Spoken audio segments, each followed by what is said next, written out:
कहानी नेहरू जी के मुंह से सुनी। नेहरू जी का कमरा ऊपर वाली मंजिल पर था। उस रात देर तक नेहरू जी चिट्ठियाँ लिखवाते रही थी। सुबह लेखक ने अखबार उठा लिया और बरामदे का खड़ा नज़रसानी करने लगा।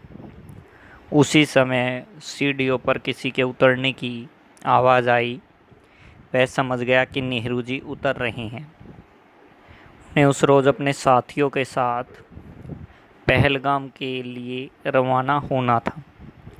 लेखक ने फैसला किया कि वह अखबार पढ़ता रहेगा और तभी नेहरू जी के हाथ में देगा जब वे मांगेंगे। इस बहाने कम से कम छोटा सा वार्तालाप तो हो जाएगा। नेहरू जी हाथ में अखबार देखकर चुपचाप एक ओर खड़े रहे। वे शायद इस इंतज़ार में खड़े थे कि लेखक स्वयं अखबार उन्हें देगा। लेखक की टांगें लरजने लगी थी। डर रहा था कि नेहरू जी बिगड़ न उठे। फिर भी अखबार को थामे रहा। कुछ देर बाद नेहरू जी धीरे से बोले, आपने देख लिया हो तो क्या मैं एक नज़र देख सकता हूँ? सुनते ही लेखक पानी पानी हो गया। लेखक ने ट्यूनीसिया की यात्रा का वर्णन किया है। उन दिनों वह अफ्रो एशियाई लेखक संघ में कार्यकारी महामंत्री था। ट्यूनीसिया की राजधानी ट्यूनिस में अफ्रो एशियाई लेखक संघ का सम्मेलन होने जा रहा था। भारत से जाने वाले प्रतिनिधिमंडल में सर्वश्री कमलेश्वर, जोगिंदर पाल, बालूराव, अब्दुल बिस्मिल्ला आदि थी। कार्यकारी महामंत्री के नाते वह अपनी पत्नी के साथ कुछ दिन पहले पहुंच गया था। ट्यूनिस में ही उस समय लेखक संघ की पत्रिका लोटस का संपादकीय कार्यालय हुआ करता था। एक आध वर्ष पहले ही पत्रिका के प्रधान संपादक फैज़ अहमद फैज़ चल बसे थे। ट्यूनिस में ही फिलिस्तीनी अस्थायी सरकार का सदर मुकाम हुआ करता था। उस समय तक फिलिस्तीन का मसला हल नहीं हुआ था और ट्यूनिस में ही यासिर अराफात के नेतृत्व में यह अस्थायी सरकार काम कर रही थी।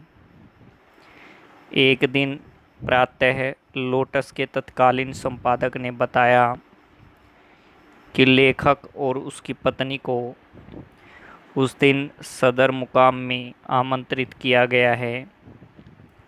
उनके पहुंचने पर यासिर अराफात अपने एक साथियों के साथ बाहर आए और उन्हें अंदर ले गए। वे बड़े कमरे में दाखिल हुए। दाईं ओर को लंबी सी खाने की मेज़ पहले से लगी थी। उस पर पहले से ही एक बड़ा सा भुना हुआ बकरा रखा था। यासिर अराफात उनके साथ बैठ गई।